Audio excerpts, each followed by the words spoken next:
Hey, good morning and welcome to my Monday morning walk.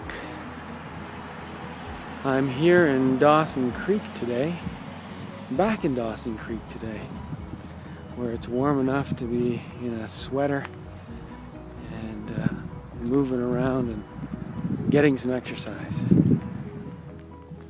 I want to talk this morning about crock-potting your emotions.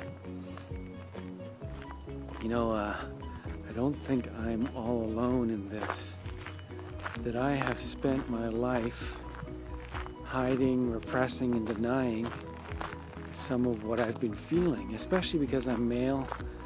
I hide, repress, and deny fear, as I think a lot of males do in our culture. It's the suck it up princess, or you want something to cry about, I'll give you something to cry about. Big boys don't cry. Boys aren't given free will to express their emotions, especially fear or hurt, sadness, anything that involves tears. Tears are not good. And so, like a lot of men, I take my fear and I put it in this crock pot and I seal the lid on it and I stuff it down in there and I hold it at bay, hidden away deep inside of me. And a lot of emotions crock-potted like that become toxic. They start to sizzle away at whatever container they're stuffed into. So if you stuff them in the heart, it starts to mess up the linings of the blood vessels, and heart attacks and strokes and all those kinds of things occur. If you stuff this anger down into the stomach, all of a sudden the stomach cells start to produce way too much acid and they start frying the lining of your stomach.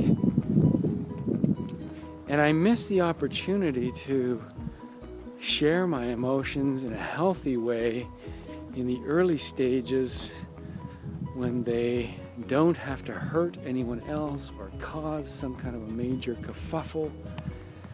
Like anger, anger expressed in the early stages can be a simple, no thanks, I don't want to do that, or I'm not interested in being involved in that. Thank you for asking, but no, that's not where my focus is right now. Those are all expressions of anger in the healthy stages. An expression of setting a boundary of what I'm capable and willing to do and what I am not. Protecting self. Taking care of loving myself by setting some boundaries on what I will and will not do.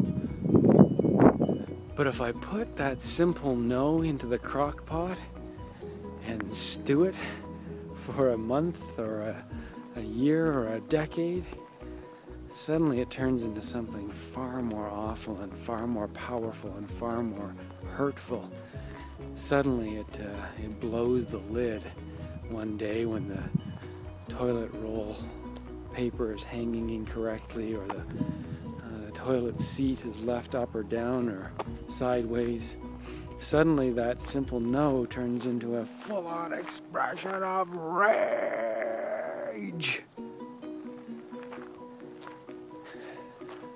And somebody gets hurt.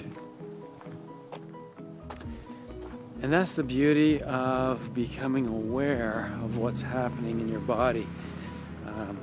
Friedrich Nietzsche, the famous philosopher, is quoted as saying, there is more wisdom in your body than in all of your philosophy. And I think there's a great truth in that our body holds so much wisdom, and each sensation and each symptom of dis-ease, and for that matter each disease, has a great teaching for us if we're aware, especially back at the early stages of dis-ease. Awareness of a gurgly belly or a soreness in the knee or the beginnings of a headache. Those are sure signs that we are not on our path. we have strayed from how it is that we want to be in this world. We have strayed from our authentic expression.